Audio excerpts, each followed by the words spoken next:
It's a little bit. Still a little. I keep expecting like California to be like Australia and not cold. This is actually even colder than this. Wildly cold. It is cold. We're pretty close to the coast, so it's like colder here. And there's no heater. You know how it goes. Plus we're in a giant climate. Yeah. It's true. Oh, it doesn't help. Our installation. So, not exactly the way you would have liked to win, I'm sure, but how did you think that evening's gone for you?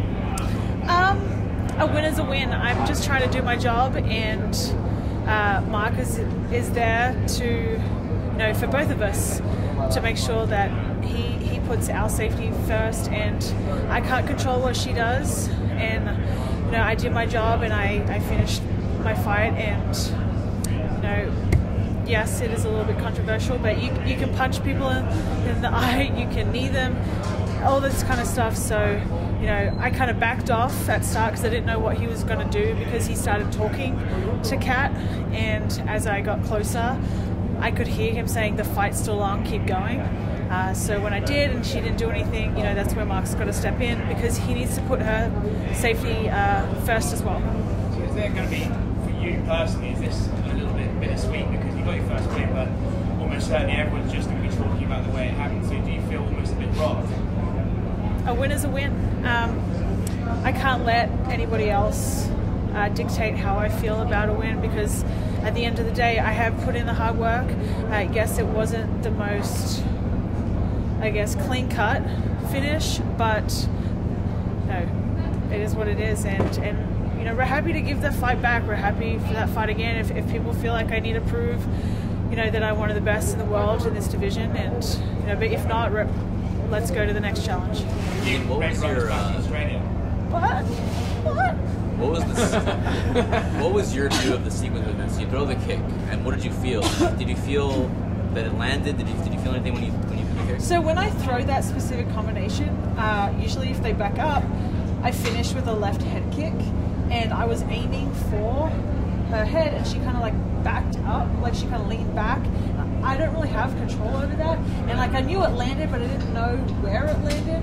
I knew it landed on her face, and I was ready to follow up with some heavy strikes, because that's how we kind of planned it, and that's how our game plan worked. And you know, the way it happened, she kind of backed away, and the way she did it, kind of like I was like, oh, this, like she's hurt, like bad, and then I could see Mark kind of hovering around. So I was like, oh, okay, what's going on?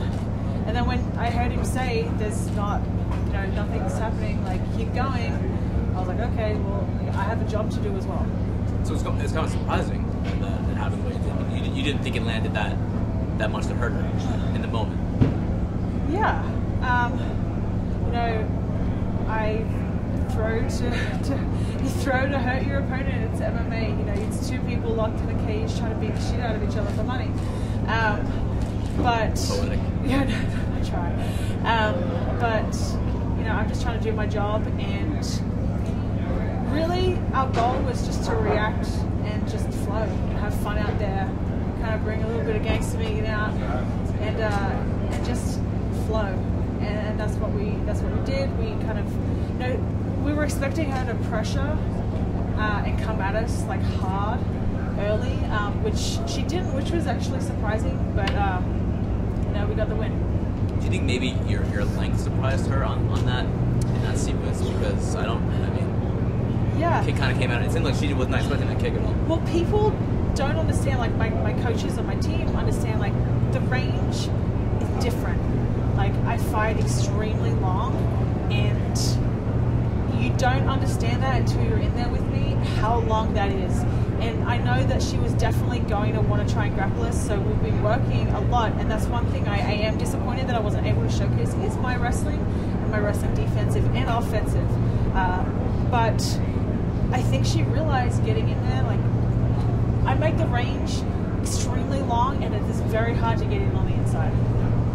Have you seen Kat? Do you know what state her eyes in? No, I haven't seen her. I definitely, you know, hope she's okay.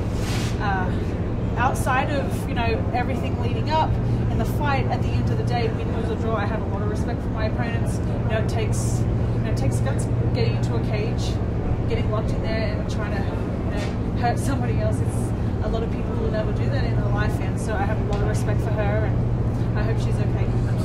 Were you surprised at the waves, how fast she got into your face, and were you maybe looking forward to get a little payback for that? No, not at all. Kat's she's an emotional fighter, and I definitely was expecting her to come at me at the weigh-ins, but I just don't care for that shit.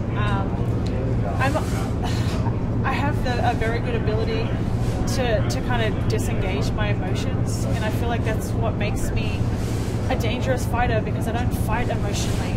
I go into you could say like a deep dark place that kind of is scary to some people. So when I get into that zone, it's, you know, and I was trying to be able to showcase that a little bit more in the fight, but you know, once I get there, it's a bad time for my opponent. The winner of this fight was, you know, in theory, supposed to be the winner of the co-main event tonight. Based off this performance and the way it did, would you like a rematch with Zingano or just another opponent first before stepping in there with the winner of Cyborg and Mendes, or does that really not phase you? Do you think you're ready for the talent shot? I really don't give a shit. If they want me to fight Kat again and prove something, that's fine. If they want me to fight somebody else, we'll fight them. If they want me to fight the winner, we'll fight them. Like, I don't really freaking care. Like, let's sign featherweights. If you want me to fight somebody else, let's actually sign some featherweights. If you want me to rematch with Kat, prove something more, let's do that as well. Like, I really don't care. I just want to fight. And, you know, if you speak to my coaches, like, we have this mentality. We walk into the gym every day, and you know, I walk into the gym every day with the mentality that I'm the baddest motherfucker on the planet, and that's what I am working towards. And like, I honestly believe that I'm one of the best in the world in this division, and I hope that I can start getting the respect that I deserve. Do you think you can fight in Australia? It's 5 weeks away. It's a very short time. I think turnaround-wise, I can't, just because of like the weight cut. And you have to realize, like, with the time travel, that is like the time change is significant in Australia. Like, you know, when I fly there, you have jet lag for like a week, and then let alone having to cut weight, do all that shit, fight, all while being jet lagged. I physically I couldn't do it, but I definitely want to fight the first quarter of next year. Do you have any predictions for the co-main event? Predictions. I am really interested in this fight. I think stylistically, it's we have two pressure fighters who are at the top of the division in their prime. I think the keys for Amanda, she needs to make Chris respect her power. A lot of Chris's recent opponents haven't been able to make them respect the power, so what's happened is she's just been able to bully them, to pressure them, walk forward with no regard. I think Amanda has the power to do that, so I'm interested to see what happens if that is the case. On the other hand, Chris is, you know, she's a phenomenal athlete. She's physically strong. She's got a lot of power, and I think she needs to pressure Amanda and pressure consistently with high volume. And I don't know. I see Chris winning it, but of all of Chris's recent opponents, I think Amanda has the biggest chance of the upset, and like, I definitely can see her doing that. You used almost the full 3 hours yesterday for weigh-ins. Harder weight cut than usual. No, we had time. Like, why rushing? I'm 6 foot tall. I'm a big featherweight, and you know, we're smooth. We cut some the night before. We cut some the morning of. We didn't rush it. It was one of the best weight cuts I've ever had. Like, I felt great getting up on that scale. So yeah, it wasn't tough at all. I work with Tyler Minton. I know he's worked with a lot of other fighters, and he is, in my opinion, one of the best at what he does. And you know, it was the smoothest, and I feel amazing today. So definitely wasn't a hard weight cut. I don't think I've ever had a hard weight cut, but of all of them, like, this has been the easiest. So if not the Cyborg Nunez winner and not Kat next, who would even be a realistic opponent next for you? Who is even out there? I don't know. Let's sign some featherweights, guys. I really don't like.